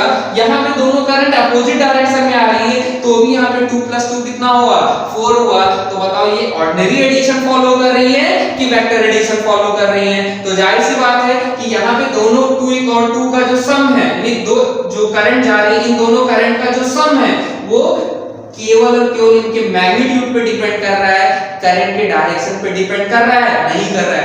अगर यहाँ पे करता तो इन दोनों का सम कितना हो जाता, 0 हो जाता, यानी इसमें 0 एंपियर की करंट जानी चाहिए अगर ये वेक्टर एडिशन को फॉलो करता, जबकि यहाँ पे कितना जा रहा है, 4 एंपियर की करंट जा रही है। बात समझ में आई? तो इसका मतलब ये बताओ कि जो इलेक्ट्रिक करंट है क्या वो ऑर्डिनरी एडिशन को फॉलो कर रहा है कि वेक्टर एडिशन को फॉलो कर रहा है? ऑर्डिनरी एडिशन को फॉलो कर रहा है। इसका मतलब ये बताओ क्या वेक्टर होने के लिए 3 कंडीशन था, मैग्नीट्यूड, डायरेक्शन, जो कि है, क्या तीसरा कंडीशन सेटिस्फाई हो रहा है, वेक्टर एडिशन को फॉलो कर रहा है? नहीं। तो इसका मतलब ये इलेक्ट्रिक करंट क्या हुआ, स्केलर हुआ कि वेक्टर हुआ, स्केलर हुआ। ठीक है, तो प्लीज आप ध्यान रखना, अगर आपसे कोई पूछता है कि इलेक्ट्रिक करंट स्केलर है कि वेक्टर है, तो आप आंसर करोगे स्केलर है। फिर आपको कंफ्यूज करेगा कि बेटा इसके पास तो डायरेक्शन भी है, ये स्केलर कैसे हुआ? तो आप क्या बोलोगे कि वेक्टर होने के लिए 3 कंडीशन है, मैग्नीट्यूड होना चाहिए, डायरेक्शन होना चाहिए और तीसरा most important condition vector law of addition को फॉलो करना चाहिए, जो कि इलेक्ट्रिक करंट नहीं कर रहा है। दैट्स व्हाई इलेक्ट्रिक करंट क्या हमारा बोलो, स्केलर क्वांटिटी है। ठीक है, तो इसमें लिख सकते हो ये सुपर स्टार स्टेटमेंट है, आप ध्यान रख सकते हो। ट्रिपल स्टार ये इसको रेटिंग दे रहे हैं। ठीक है, क्या ट्रिपल स्टार, इसमें क्या ध्यान रखना है कि इलेक्ट्रिक करंट जो है, electric current is scalar quantity, scalar quantity, दो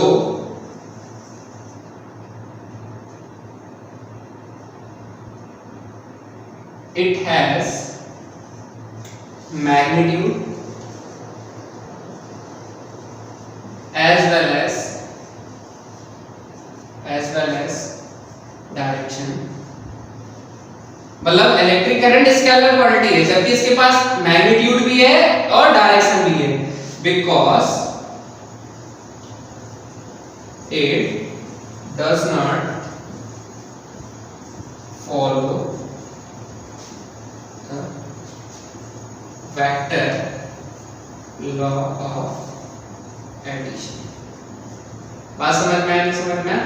तो आप प्लीज इसको ध्यान रखना कि इलेक्ट्रिक करंट स्केलर है कि वेक्टर है। तो जाहिर सी बात है इलेक्ट्रिक करंट क्या हमारा बोलो, स्केलर है। क्यों स्केलर है? जबकि इसका मैग्नीट्यूड और डायरेक्शन दोनों है। तो आप क्या रीजन बोलोगे, it does not follow the vector law of addition. ठीक है, चलो अब देखो मैं यहाँ पे एक स्टेटमेंट बोल रहा हूँ। ठीक है, आपको बताना है कौन सा स्टेटमेंट सही है और कौन सा स्टेटमेंट गलत है। अच्छा, मैं एक स्टेटमेंट बोल रहा हूं, क्या स्टेटमेंट बोल रहा हूं? एक स्टेटमेंट ये है मेरा, पहला स्टेटमेंट 1 है, स्टेटमेंट 1 है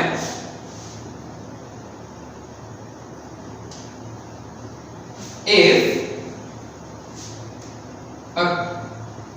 a physical quantity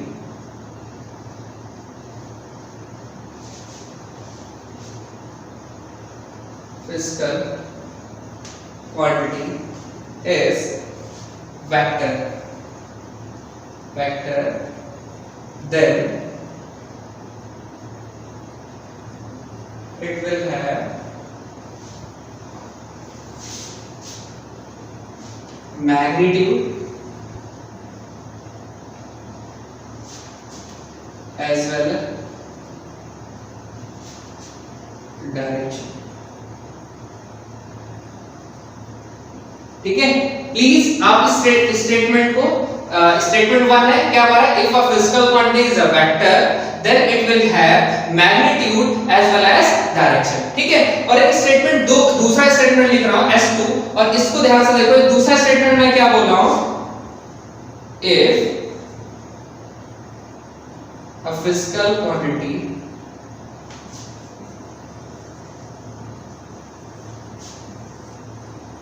physical quantity has magnitude as well as direction, then it will be vector quantity. ठीक है, अच्छा अब ध्यान से रखना, दो स्टेटमेंट मैंने लिखा हूं। मैंने क्या बोला कि if a physical quantity is a vector then it have magnitude as well as direction.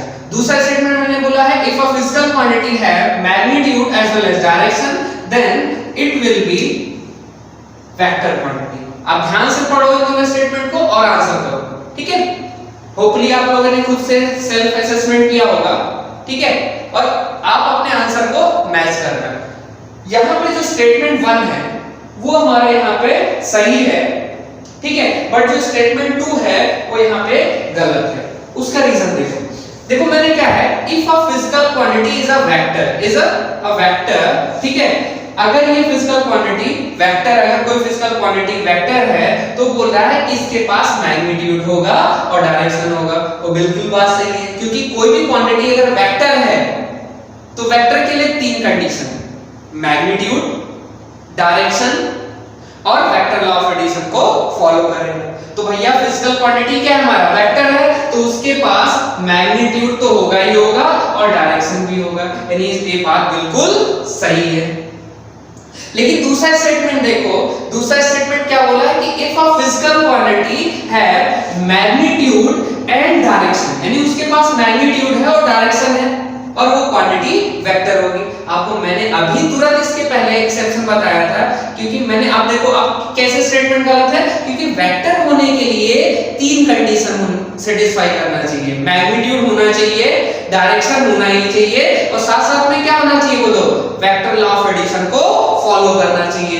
जबकि ये स्टेटमेंट क्या बोल रहा है कि मैग्नीट्यूड और डायरेक्शन है तो वेक्टर होगा ही होगा, जो कि गलत बात है, ठीक है।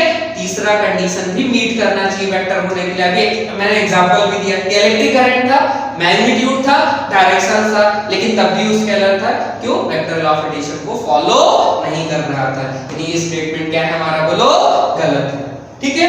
यानी इसका मतलब ये समझ लो कि एक स्टेटमेंट, आप ये 5 स्टार स्टेटमेंट है, आप प्लीज इसको नोट डाउन कर लो।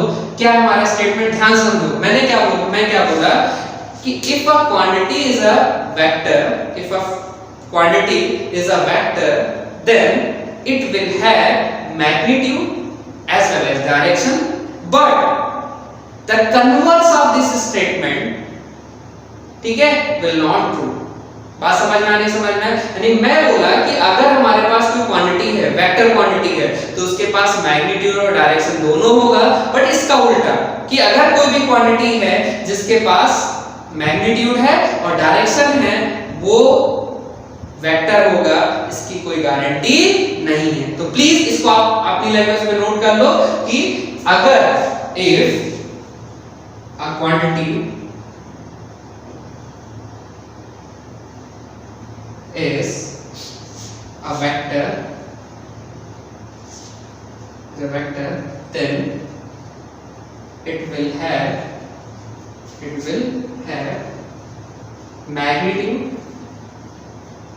magnitude as well as direction, but the converse, but the reverse of this statement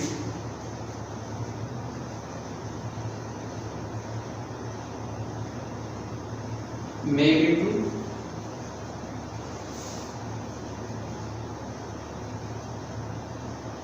may not be true।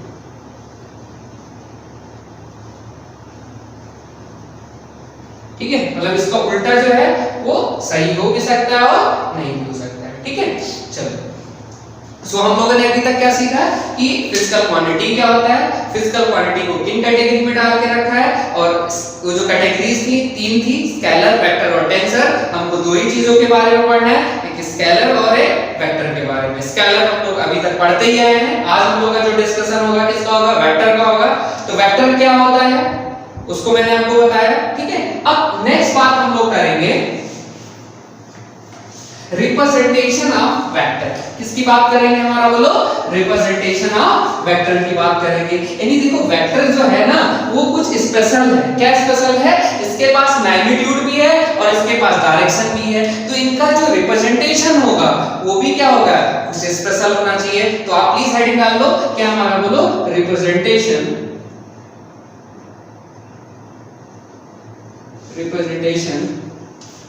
Of A vector, ठीक है। मतलब वेक्टर को हम लोग कैसे रिप्रेजेंट करते हैं, ठीक है।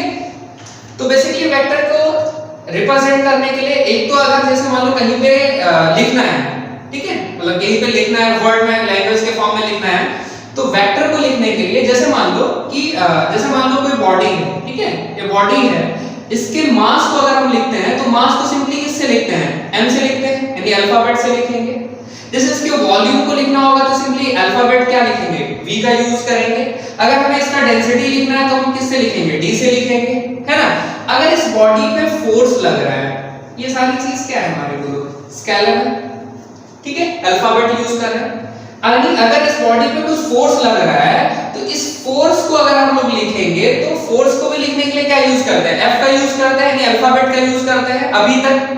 लेकिन आज के बाद हम क्या करेंगे, जब भी कहीं पे फोर्स लिखेंगे तो फोर्स क्या हमारा वेक्टर है, यानी हमें देखते ही पता चल जाना चाहिए कि ये चीज क्वांटिटी वेक्टर है। तो हम लोग क्या करते हैं कि कोई भी क्वांटिटी जो वेक्टर होती है उसको अगर हम लिखते हैं तो सिंपली हम लोग क्या यूज करते हैं, अल्फाबेट ही यूज करते हैं। जैसे फोर्स के लिए f यूज करेंगे, लेकिन उसके अल्फाबेट के ऊपर, हेड के ऊपर हम लोग क्या बना देते हैं, बोलो, एरो बना देते हैं, ठीक है। या हम लोग क्या करेंगे, ये जो अल्फा यानी फोर्स को, जैसे फोर्स है वेक्टर क्वांटिटी है, इसको लिखने के लिए अल्फाबेट f यूज करेंगे और f के ऊपर क्या बना दिए, बोलो, एरो बना दिए। या दूसरा तरीका क्या है कि ये जो f है ना इसको हम लोग किस में लिखते हैं, बोलो, बोल्ड लेटर में लिखते हैं। किस में लिखते हैं, बोलो, बोल्ड लेटर में लिखते हैं। तो अगर हमारा कहीं पे लिखा हुआ अल्फाबेट के ऊपर एरो बना हुआ है या अल्फाबेट क्या लिखा हुआ है, बोल्ड लेटर में लिखा हुआ है, तो इसका मतलब वो क्वांटिटी क्या है हमारी, बोलो, वेक्टर को रिप्रेजेंट कर रही है। यानी वेक्टर को रिप्रेजेंट करने के लिए हम लोग क्या करेंगे, लिखने के लिए हमारा, बोलो, अल्फाबेट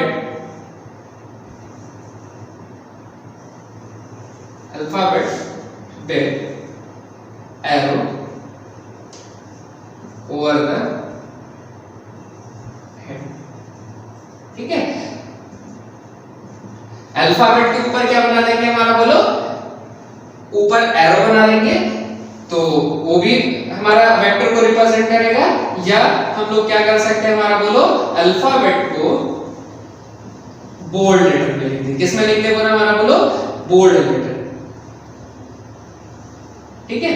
तो ध्यान रखना वेक्टर को रिप्रेजेंट कैसे करेंगे, अल्फाबेट से, अल्फाबेट के ऊपर एरो बना के, या उसको हम लोग क्या करते हैं, बोलो, बोल्ड लेटर में लिख के। दूसरा तरीका क्या है, ये तो ठीक है, हमें कहीं लिखना है तो अल्फाबेट का यूज कर लिए, उसके ऊपर एरो बना दिए या अल्फाबेट को बोल्ड लेटर में लिख दिए। लेकिन अगर कहीं पे वेक्टर को हमें ग्राफिकली दिखाना है, क्या करना है, बोलो, किसी भी वेक्टर को हमें क्या करना है, ग्राफिकली दिखाना है, तो ग्राफिकली दिखाने के लिए हम लोग क्या करते हैं, किसी भी वेक्टर को दिखाने के लिए हम डिनोट करते हैं उसको एरो से। किससे डिनोट करते हैं, बोलो, एरो से। ये एरो का जो ये वाला चीज है इसको हम बोलते हैं टेल। क्या बोलते हैं, बोलो, टेल। ये जो है हमारा, इसको बोलते हैं एरो का हेड, ठीक है। और ये जो एरो का जो लेंथ होता है, इधर देखो, यानी वेक्टर को ग्राफिकली अगर कहीं दिखाना है, लिखने के लिए तो अल्फाबेट हो गया, ग्राफिकली हम किससे दिखाएंगे वेक्टर को, एरो से दिखाएंगे। एरो का जो ये लेंथ होता है, ये जो हमारा एरो का जो हमारा लेंथ है, ये लेंथ डिनोट करता है मैग्नीट्यूड को। मैग्नीट्यूड, ये जो लेंथ है ये डिनोट करता है मैग्नीट्यूड ऑफ द वेक्टर, ठीक है। और इधर देखो, ये जो एरो का जो हेड है, ये जो एरो का जो हमारा हेड है, हेड का जो ओरिएंटेशन है, ये हमें बताता है डायरेक्शन ऑफ द वेक्टर को। क्या हमारा, बोलो, डायरेक्शन ऑफ द वेक्टर, ठीक है। तो अगर कहीं पे भी वेक्टर को अगर हमें दिखाना है, ठीक है, वेक्टर को अगर कहीं लिखना है तो अल्फाबेट के ऊपर एरो बना देंगे, फिगर में कहीं पे वेक्टर को दिखाना है तो हम क्या बना देते हैं, बोलो वेक्टर को ऐसे दिखाते हैं, एरो से दिखाते हैं। एरो का जो लेंथ होता है वो मैग्नीट्यूड को रिप्रेजेंट करता है, एरो का जो हेड होता है वो क्या बताता है हमें, बोलो डायरेक्शन को बताता है। ठीक है, चलो अब देखो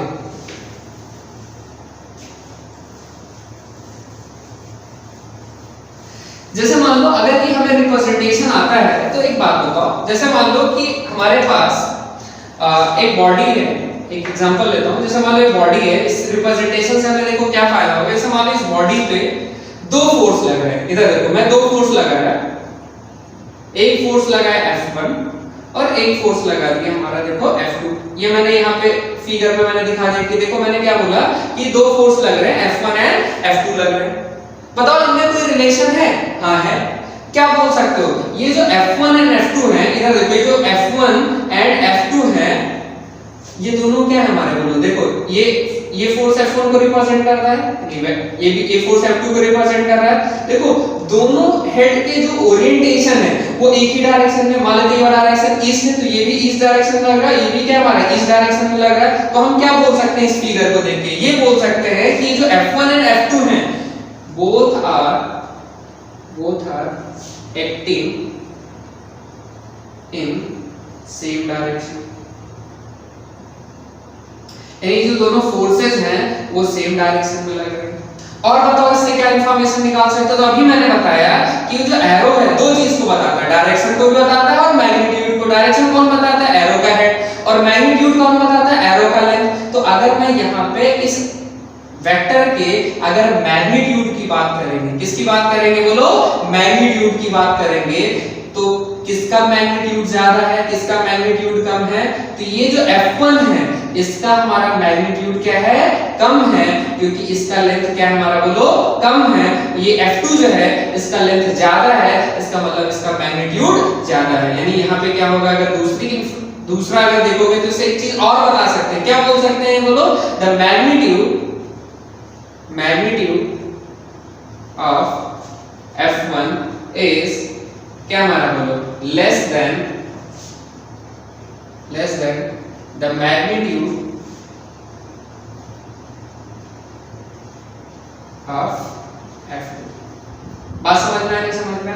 अच्छा हाँ, अभी देखो एक चीज तो यहाँ पे पता गई। अब एक बात बताते हैं कि जो जैसे मान लो कहीं पे सिर्फ मैग्नीट्यूड ऑफ F1 लिखना है तो हम क्या लिख रहे हैं, पूरा इतना लिखना पड़ रहा है मैग्नीट्यूड ऑफ F1, बट इसको भी हम लोग रिप्रेजेंट कर सकते हैं। किसी भी वेक्टर के मैग्नीट्यूड को कैसे रिप्रेजेंट करते हैं, जैसे मान लो कि मैंने ये क्या बोला कि जैसे मान लो ये वेक्टर है हमारे पास, मान लेते हैं लेट्स से वेक्टर A, क्या हमारा let's say this is a vector A।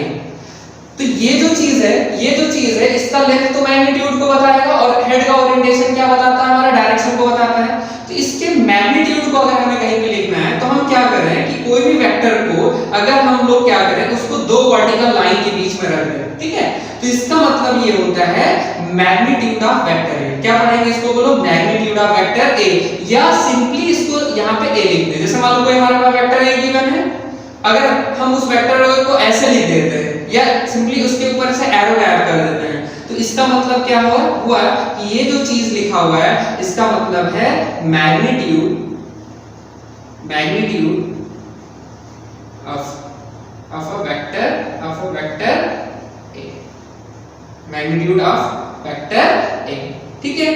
जैसे मान लो अगर हमारे पास कोई वेक्टर B है, इसके मैग्नीट्यूड को लिखना है, यानी अगर मैं पूछूं मैग्नीट्यूड ऑफ वेक्टर B, तो सिंपली क्या करो, इसको ये जो वेक्टर B है इसको दो वर्टिकल लाइन के बीच में रख दो, या तो इसके ऊपर से एरो मार्क को हटा दो। तो इसको आप क्या पढ़ोगे, इस चीज को आप क्या पढ़ोगे, मैग्नीट्यूड ऑफ वेक्टर B, ठीक है। अच्छा इसको शॉर्टकट में हम लोग मैग्नीट्यूड ऑफ वेक्टर A जो लिख रहे हैं इसको हम लोग सिंपली ऐसे भी बोल देते हैं mod of vector A, mod, यानी ये जो चीज है ये चीज बताते हैं, इसको पढ़ते हैं हम लोग मॉड। क्या पढ़ते हैं, बोलो मॉड, यानी इसको पढ़ेंगे मॉड ऑफ वेक्टर A, ठीक है। तो आप ध्यान रखना। तो जैसे मान लो कहीं पे भी जैसे कोई वेक्टर C लिखा हुआ है और उस कहीं पे ऐसे लिखा हुआ है, तो इसका मतलब this is a vector C, and इसका मतलब क्या है, मैग्नीट्यूड ऑफ वेक्टर C, या मैग्नीट्यूड ऑफ वेक्टर C को सिंपली ऐसे भी लिख सकते हैं, ठीक है। चलो तो यानी ये जो चीज स्टेटमेंट लिखे इसको मैं अगर सिंपलीफाइड मैथमेटिकल फॉर्म में लिखोगे तो क्या लिख सकते हो, F1 का जो मैग्नीट्यूड है वो क्या हमारा छोटा है एज कंपेयर टू F2 का मैग्नीट्यूड, ठीक है, तो कोई भी वेक्टर के मैग्नीट्यूड को लिखना है तो सिंपली क्या कर देना है बोलो, उसको उस वेक्टर को दो वर्टिकल लाइन के बीच में डाल देना है। ठीक है, चलो अब देखो यहाँ पे क्या करना है। अब यहाँ पे नेक्स्ट चीज जो है मैं आपको बताता हूँ, यानी हमने क्या सीखा है, स्केलर वेक्टर क्या होता है, वेक्टर को रिप्रेजेंट कैसे करते हैं। अब जो तीसरा टॉपिक है, तीसरा बहुत इंपॉर्टेंट टॉपिक ये है कि जो डायरेक्शन है, देखो मैग्नीट्यूड को तो लिखना आ गया, मैग्नीट्यूड किसी भी वेक्टर का लिखना है तो क्या करेंगे, उसको दो वर्टिकल लाइन के बीच में डाल देंगे। अब किसी भी वेक्टर के डायरेक्शन को कैसे लिखेंगे, है ना, तो तीसरा चीज है हाउ टू राइट डायरेक्शन, यानी डायरेक्शन कैसे हम लोग लिखेंगे वो चीज मैं आपको सिखाता हूँ। ठीक है, तो चलो इधर देखते हैं। हम लोग ऑलरेडी ये सारी चीजें कर चुके हैं, लेकिन फिर भी एक बार यहाँ पे देख लेते हैं। जैसे मान लो इधर देखो, जैसे कुछ स्टैंडर्ड डायरेक्शन है, जैसे ये हमारा चीज क्या है, जैसे इसको हम लोग क्या बोलते हैं, ये हमारा क्या होता है ईस्ट, ये क्या होता है हमारा वेस्ट, ये क्या होता है हमारा नॉर्थ, और ये क्या होता है हमारा बोलो साउथ। ठीक है, तो जैसे मान लो कि अगर हमारे पास कोई फोर्स दिया हुआ है, अगर इधर की तरफ लग रहा है, ठीक है, तो इस फोर्स को अगर हमें लिखना होगा, लेट्स सपोज ये फोर्स जो है इसका मैग्नीट्यूड कितना है हमारा बोलो 2 न्यूटन है, तो आप क्या लिखोगे 2 न्यूटन इन ईस्ट डायरेक्शन, है ना। अगर कोई फोर्स इधर की तरफ लग रहा है तो उसको क्या बोलोगे, जैसे मान लो यही फोर्स इधर लग रहा होता तो क्या बोलते हैं 2 न्यूटन इन नॉर्थ डायरेक्शन। अगर इधर की तरफ लग रहा होता तो क्या बोलते हो 2 न्यूटन इन वेस्ट डायरेक्शन। इधर की तरफ लग रहा होता तो क्या बोलते हैं 2 न्यूटन इन साउथ डायरेक्शन। यानी ये डायरेक्शन तो लिखना बहुत आसान है। अब एक एग्जांपल, एक चीज और लेते हैं। जैसे मान लो कोई वेक्टर है, इधर है तो आप इसके डायरेक्शन को सिंपली लिख दोगे ईस्ट, इधर है तो नॉर्थ, इधर है तो वेस्ट, इधर है तो साउथ। अगर कोई वेक्टर ऐसे, let's suppose this is a vector, ठीक है, और ये जो वेक्टर है ये यहां से 45 डिग्री बना रहा है। अगर मैं बोलूं इसका डायरेक्शन क्या होगा तो कुछ बोलेंगे सर इसका डायरेक्शन जो है वो हमारा है नॉर्थ ईस्ट। क्या हमारा बोलो नॉर्थ ईस्ट। अगर मैं एक वेक्टर और ले लिया, जैसे मान लो अगर मैं पूछा कि बताओ इसका डायरेक्शन लिख के बताओ और ये वाला एंगल कितना बना रहा है हमारा, लेट्स सपोज 60 डिग्री, सर बोलेंगे कुछ लोग इसको भी बोलेंगे सर ये भी क्या हमारा बोलो नॉर्थ ईस्ट है। ठीक है, लेकिन आप खुद लॉजिकली अगर आप सोच के देखो कि ये नॉर्थ ईस्ट है तो क्या ये भी नॉर्थ ईस्ट हो सकता है, यानी इसका मतलब कहने का मतलब क्या है दोनों के डायरेक्शन क्या है हमारा सेम है। लेकिन क्या बताओ ये दोनों वेक्टर के डायरेक्शन सेम है? नहीं, ये इधर की तरफ डायरेक्टेड है, ये वाला इधर की तरफ डायरेक्टेड है। ये दोनों के डायरेक्शन तो सेम है नहीं, लेकिन हम लिखते समय इसको भी नॉर्थ ईस्ट बोल रहे हैं यानी इसको भी नॉर्थ ईस्ट बोल रहे हैं, यानी इसमें कुछ गलती है। तो कैसे लिखेंगे डायरेक्शन को? तो देखो ये जो चीज है वो बिल्कुल सही लिखा हुआ है। अब ये डायरेक्शन को हम कैसे लिखेंगे मैं आपको बताता हूँ। ठीक है, इधर देखो इस चीज को, इसका अगर डायरेक्शन लिखना होगा तो क्या लिखेंगे? ठीक है, अच्छा ये जो नॉर्थ ईस्ट है इसको सिंपली लिख सकते हैं, मतलब अब बताओ ये डायरेक्शन लिखना है, नहीं यहाँ पे तो गलती है, नहीं हम लोग क्या कर देते हैं ये भी नॉर्थ और ईस्ट के बीच में, ये भी नॉर्थ ईस्ट, ये भी नॉर्थ ईस्ट, ये भी नॉर्थ ईस्ट, लेकिन बताओ क्या सारे नॉर्थ ईस्ट है? नहीं, सबका डायरेक्शन क्या है हमारा अलग अलग है। तो हम डायरेक्शन लिखेंगे कैसे, वही चीज मैं आपको बताने जा रहा हूँ। ठीक है, तो देखो कैसे लिखेंगे, समझो इस बात को।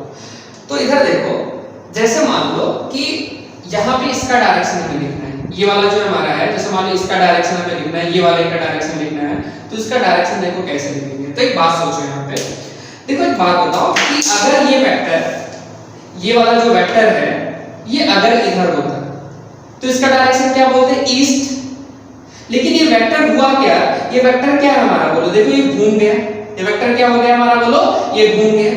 अच्छा ये वेक्टर कितना घुमा 45 डिग्री, कितना घुमा बोलो, ये वेक्टर कितना घुमा बोलो 45 डिग्री।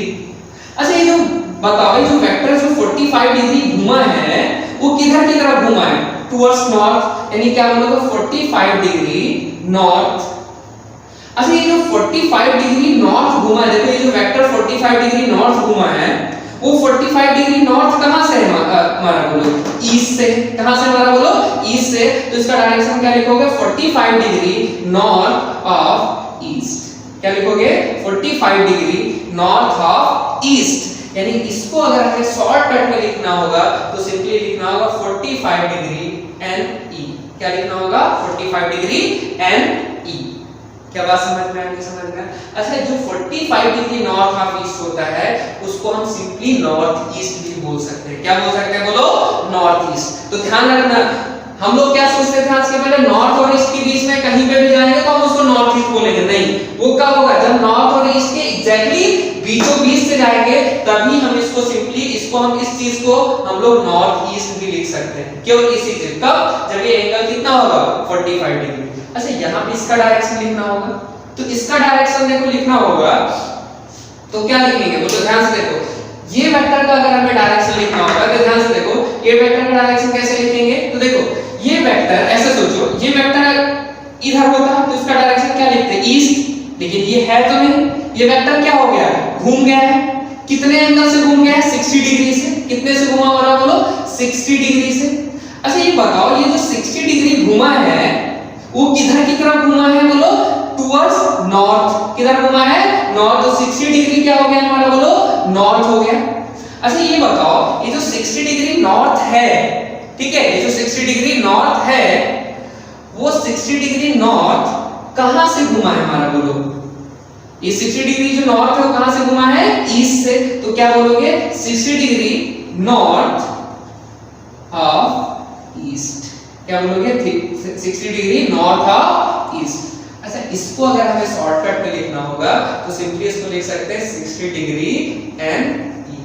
तो बताओ ये दोनों क्या सेम चीज है क्या अलग अलग है, अलग अलग है। ये क्या है हमारा 45 degree north east, 45 degree N E, ये क्या है हमारा 60 डिग्री एन ई, मतलब 60 डिग्री नॉर्थ ऑफ ईस्ट। अच्छा ये जो चीज है ना इसको हम दूसरे तरीके से भी लिख सकते हैं, ध्यान से देखो इस चीज को दूसरे तरीके से देखो मैं कैसे लिखूंगा, ध्यान से देखना। देखो ये जो वेक्टर है इसको मैंने जो लिख रहा हूं 60 डिग्री नॉर्थ ऑफ ईस्ट, इसको देखो एक तरीके से और लिख सकते हो, देखो क्या लिख सकते हैं, ध्यान से देखना, देखो क्या लिख सकते हैं। देखो ये वेक्टर इधर से 60 डिग्री घुमा है, अच्छा आपको पता है ये टोटल एंगल कितना होगा 90 डिग्री होगा, तो बताओ ये एंगल कितना होगा हमारा बोलो 30 डिग्री होगा। तो देखो इसके डायरेक्शन को हम ऐसे भी बोल सकते हैं, हम ये भी मान सकते हैं कि अगर ये वेक्टर, इसको देखो ऐसे भी सोच सकते हैं, ये वेक्टर अगर इधर होगा तो इसका डायरेक्शन क्या लिखते हैं नॉर्थ, लेकिन ये वेक्टर क्या कर चुका है घूम चुका है कितना नॉर्थ से कितना 30 डिग्री, तो क्या बोलेंगे इस वेक्टर के डायरेक्शन को हम ऐसे लिख सकते हैं 30 डिग्री, ये 30 डिग्री किधर घुमा है 30 डिग्री किधर घुमा है ईस्ट की तरफ, तो इसको लिख सकते हैं 30 डिग्री ईस्ट। अच्छा ये जो 30 डिग्री ईस्ट घुमा है, ये 30 डिग्री कहां से ईस्ट, 30 डिग्री किधर से ईस्ट, किधर कहां से 30 डिग्री ईस्ट घुमा है, वो हमारा क्या है बोलो नॉर्थ, तो क्या लिखोगे 30 डिग्री ईस्ट ऑफ, क्या लिखोगे बोलो नॉर्थ। तो इसको अगर हम शॉर्टकट में लिखेंगे तो क्या होगा बोलो 30 डिग्री क्या हो जाएगा बोलो ई एन हो जाएगा, 30 डिग्री ई एन, यानी इस चीज को, यानी इसको हम ऐसे भी लिख सकते हैं 60 डिग्री नॉर्थ ऑफ ईस्ट भी लिख सकते हैं और 30 डिग्री ईस्ट ऑफ नॉर्थ भी लिख सकते हैं, ठीक है। चलो एक और तुमको पूछता हूं, चलो आप देखते हैं आप लोग कितना लोग बता पा रहे हैं इसमें। देखो अगर मैं एक वेक्टर कुछ ऐसे ले लिया, ध्यान से देखना, अगर कोई वेक्टर मैंने ऐसे ले लिया,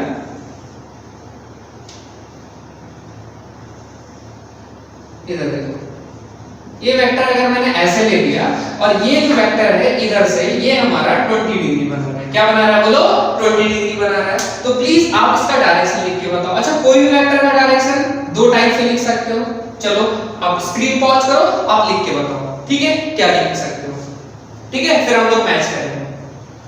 सो इधर देखो यहाँ पे हम देखो इसको क्या लिख सकते हैं कि ये जो वेक्टर है इसका डायरेक्शन अगर हमें लिखा जाए तो हम इसको ऐसे सोच सकते हैं कि ये देखो ये जो वेक्टर है ये अगर इधर की तरफ होता तो इसका डायरेक्शन क्या होता हमारा बोलो वेस्ट होता, लेकिन ये वेक्टर क्या होगा हमारा बोलो, ये वेक्टर क्या हो गया बोलो टर्न हो गया, कितना टर्न हो गया बोलो हमारा 20 डिग्री टर्न हो गया, तो हम इसके डायरेक्शन को लिखना होगा तो देखो क्या बोलेंगे ये वेक्टर जो है कितना टर्न हो गया 20 डिग्री। अच्छा ये बताओ ये जो वेक्टर जो 20 डिग्री घूम गया है ये 20 डिग्री किधर घुमा है, ये 20 डिग्री किधर घुमा है नॉर्थ की तरफ, तो क्या लिखोगे 20 डिग्री नॉर्थ।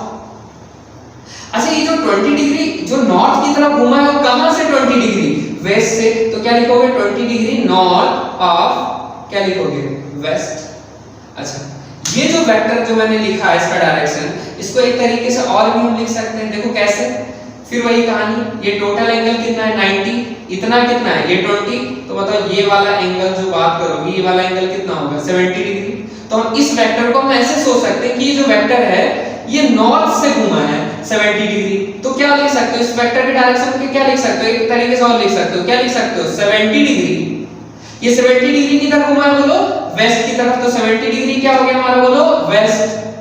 अच्छा ये जो 70 डिग्री वेस्ट घुमा है वो कहां से घुमा है, नॉर्थ से घुमा है, तो क्या हो जाएगा 70 डिग्री वेस्ट ऑफ क्या हो जाएगा हमारा बोलो नॉर्थ हो जाएगा। यानी इसको अगर इधर ध्यान से देखो, इसको अगर शॉर्टकट में लिखोगे तो क्या लिखोगे बोलो 70 डिग्री WN, ठीक है। इसको अगर लिखोगे तो क्या लिखोगे, इसको अगर शॉर्टकट में लिखोगे तो क्या लिखोगे बोलो, इसको क्या लिखोगे बोलो 20 डिग्री NW, ठीक है। तो आई थिंक आपको समझ में आ चुका होगा कि डायरेक्शन कैसे लिखना है। इसके लिए मैं आपको एक छोटा सा रूल बताता हूं कैसे लिखा जाता है डायरेक्शन। ये लाइन अगर किसी को याद रहेगा तो समझ लो पूरा काम हो जाएगा। देखो क्या रूल याद रखना है, इधर देखो बस रूल एकदम देहाती भाषा में रूल क्या ध्यान रखना है, बस जब भी कहीं पे डायरेक्शन लिखना हो बस ये 3 वर्ड को ध्यान रखना है, कितना, दूसरा वर्ड किधर, और तीसरा वर्ड जो है हमारा वो हमारा कहां से। यानी क्या याद रखना है, कितना, किधर, कहां से। यानी ये हमारा क्या हो गया डायरेक्शन लिखने के लिए रूल हो गया। क्या रूल है हमारा, कितना, किधर, कहां से। जैसे मान लीजिए डायरेक्शन लिखना है तो हम सबसे पहले बोलेंगे कितना, मतलब कितना एंगल घुमा है, ठीक है। तो कितना एंगल घुमा है तो हम दो चीज बोल सकते हैं, या तो 20 डिग्री या तो 70 डिग्री। तो अगर मैं 20 बोला तो कितना हो गया, कितना का आंसर क्या हो गया 20। किधर, तो अगर मैं 20 बोल रहा हूं तो 20 का मतलब ये किधर घुमा है, नॉर्थ की तरफ, 20 डिग्री नॉर्थ। और ये जो 20 डिग्री नॉर्थ में बोल रहा हूं, ये 20 डिग्री कहां से बोल रहा हूं, कहां से बोल रहा हूं हमारा बोलो वेस्ट से। तो क्या हो गया 20 डिग्री नॉर्थ ऑफ वेस्ट। अगर मैं बोलता हूं 70, कितना की जगह अगर मैं 70 लिख दिया तो कितना तो 70 हो गया, फिर क्या बोला किधर, तो ये जो 70 डिग्री किधर है हमारा वेस्ट की तरफ। ये 70 वेक्टर को अगर मैं 70 यहां पे लिख रहा हूं, कितना का वैल्यू 70 डिग्री ले रहा हूं, तो 70 डिग्री कहां से, किधर, 70 डिग्री किधर है हमारा वेस्ट की तरफ घुमा है। और ये 70 डिग्री जो वेस्ट घुमा है वो कहां से घुमा है हमारा बोलो नॉर्थ से घुमा है। तो आपको ध्यान रखना है कि जब भी कोई भी डायरेक्शन दिया होगा तो उसका डायरेक्शन कैसे लिखेंगे बोलो, कितना, किधर, कहां से। क्या बात समझ में आने, समझ में। चलो एक क्वेश्चन लेते हैं, ठीक है। और इस बेसिस पे देखो ये कहीं पे भी आपको डायरेक्टली क्वेश्चन नहीं देगा कि write down the direction, but होगा क्या कि जब हम फिजिक्स पढ़ेंगे तो आपको डायरेक्शन लिखे होंगे इसी टर्म में, इसी लैंग्वेज में लिखा होगा 20 degree north of west, 60 degree north of south, कुछ ऐसे लिखा होगा। तो ऐसे कुछ लिखा होगा तो वहां पे क्या हो जाएगा हमारा बोलो, कैसे डायरेक्शन को रिप्रेजेंट करना है या उसका मीनिंग क्या है उसको समझने के लिए ये चीज हमें आनी चाहिए। चलो 2 क्वेश्चन मैं आपको कराता हूं, चलो आप बताओ खुद से इसका आंसर।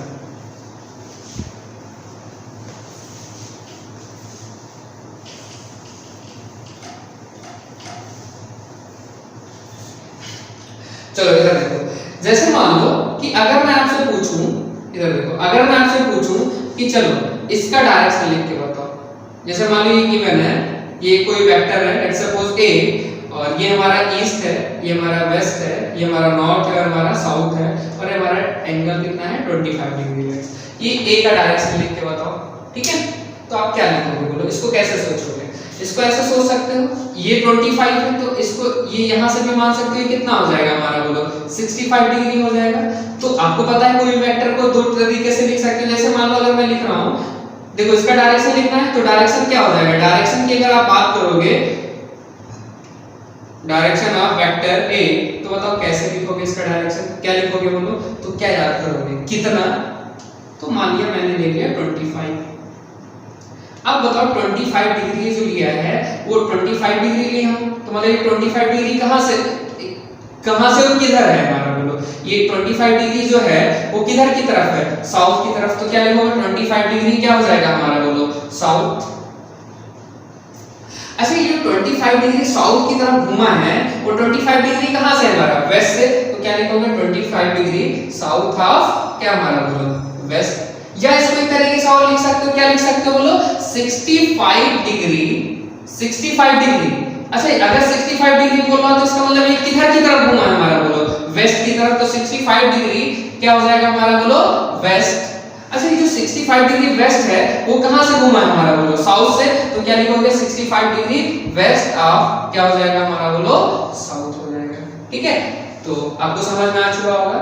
ठीक है अच्छा होता क्या है कि कहीं कहीं पे क्या होता है, वेक्टर दिखाया होता है और उसका डायरेक्शन लिखना पड़ता है, बट होता क्या है ये बहुत कम देखने को मिलेगा।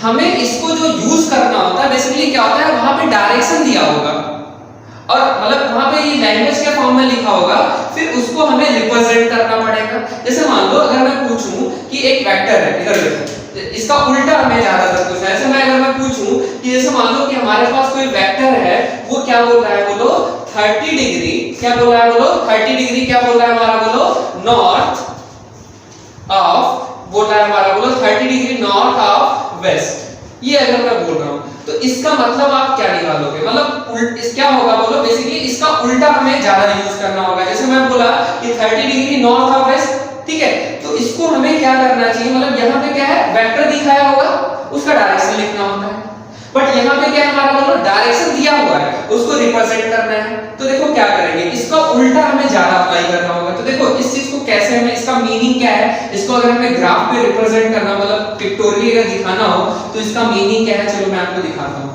तो सबसे पहले क्या करना हो, जब भी ऐसा कोई हो कहीं पे दिखा हो और इसका मीनिंग निकालो, तो आप सबसे पहले ये स्टैंडर्ड डायरेक्शन दिखा दो। तो ये हमारा क्या होता है ईस्ट, ये क्या होता है हमारा वेस्ट, ये क्या होता है हमारा नॉर्थ और ये क्या होता है हमारा साउथ, ठीक है। इसमें क्या बोला है 30 डिग्री नॉर्थ ऑफ वेस्ट, क्या बोला है 30 डिग्री नॉर्थ ऑफ वेस्ट। तो ये याद करो, ये देखो इस चीज को कैसे लिखते थे, क्या रूल था, कितना, किधर, कहां से। क्या हमारा बोलो ये क्या था हमारा बोलो कितना, मतलब कितना एंगल, किधर की तरफ वेक्टर वो घूमा है और वो वेक्टर कहां से घूमा है। क्या बात समझ में है, क्या हमारा कितना एंगल घूमा है, किधर घूमा है और कहां से घूमा है। तो बताइए जो वेक्टर है वो कहां से घूमा है, बोलो वेस्ट से घूमा है। अच्छा वेस्ट से जो घूमा है वो किधर की तरफ घूमा है, बोलो नॉर्थ की तरफ घूमा है, और कितना डिग्री घूमा है हमारा बोलो 30 डिग्री। तो देखो इस चीज को मैंने देखो रिप्रेजेंट कर दिया, देखो ये वेक्टर बना दिया, ये वेक्टर किधर घूमा है हमारा बोलो, ये वेक्टर कहां से घूमा है, वेस्ट से घूमा है, कितना वेस्ट से घूमा है 30 डिग्री, किधर की तरफ घूमा है नॉर्थ की तरफ। तो ये हमारा मतलब हो गया, क्या बात समझ में है, ये हमारा हो गया। अब देखो जैसे मान लो अगर मैं बोलता हूं कि अगर मैं बोला इधर देखो, चलो एक हमारा बोला कि एक लिखो 25 डिग्री साउथ ऑफ ईस्ट। मतलब ये अगर कहीं पे बोला गया है कि अगर कोई कार है, जैसे मान लीजिए ऐसे बोला गया car is moving 20 in the direction of 25 degree south of east, तो इसका मतलब क्या होगा, इसको अगर हमें दिखाना होगा तो क्या करेंगे, तो आप क्या करो सबसे पहले क्या करो, ये डायरेक्शन बना लो। तो ये क्या हो गया हमारा ईस्ट, ये क्या हो गया हमारा वेस्ट, ये क्या हो गया नॉर्थ और ये क्या हो गया हमारा साउथ। ये देखो क्या बोला 25 डिग्री साउथ ऑफ ईस्ट। अच्छा मतलब क्या था कितना, ये क्या था कितना, ये हमारा क्या था बोलो हमारा किधर, मतलब कितना घूमा है, किधर घूमा है और कहां से घूमा है, ठीक है। तो कहां से घूमा है ईस्ट से, किधर घूमा है साउथ की तरफ, और कितना घुमा है हमारा बोलो 25 डिग्री। इसका मतलब क्या हुआ बोलो 25 डिग्री घुमा हुआ है, कहां से घुमा हुआ है बोलो ईस्ट से, और किधर की तरफ घुमा है बोलो साउथ की तरफ। तो अगर मैं पूछूं ये वेक्टर को रिप्रेजेंट करके बताओ, तो ये हमारे वेक्टर का डायरेक्शन हो गया, ठीक है। सो अभी तक जो हमने पढ़ा बेसिकली जो कि कोई वेक्टर है उसका वेक्टर बनाया हुआ है, उसका डायरेक्शन लिखना है या लिखा हुआ है डायरेक्शन उसको रिप्रेजेंट करना है। इसके बेसिस पे कुछ क्वेश्चन मैं दे रहा हूं, प्लीज आप उसको प्रैक्टिस करिएगा। फिर नेक्स्ट वीडियो में हम लोग क्या करेंगे, उसको सबसे पहले आपके आंसर को देखेंगे इनका आंसर मैच कर रहा है, अगर नहीं मैच कर रहा तो हम उसको करेक्ट कर लेंगे, ठीक है। चलो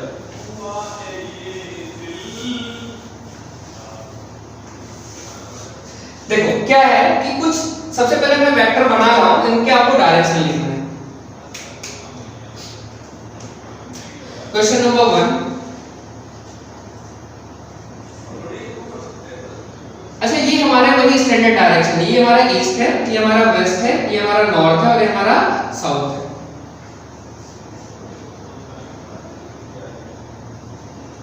जैसे मान लीजिए वेक्टर ए है, इसका डायरेक्शन लिखना है, ठीक है।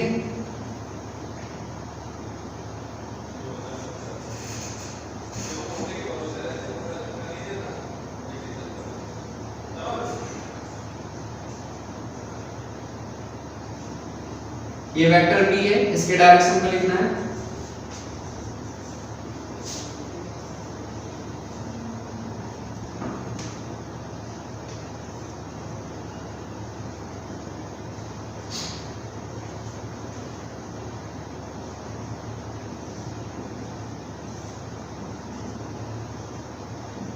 ठीक है, इन क्वेश्चन में हमें क्या करना है, फर्स्ट क्वेश्चन में क्या करना है, हमें वेक्टर दिखाए गए हैं, इनके हमें डायरेक्शन लिखने हैं। ठीक है, और नेक्स्ट हमें क्या है, तीन क्वेश्चन में आओ आपको दे रहा हूं जिसमें हम डायरेक्शन लिख दिए हैं, उनको हमें क्या करना है बोलो, इनका उल्टा, यहाँ पे डायरेक्शन दिखाया गया है लिखना है, और वहां पे क्या डायरेक्शन लिखा हुआ है उसको हमें पिक्टोरियली रिप्रेजेंट करना है। ठीक है,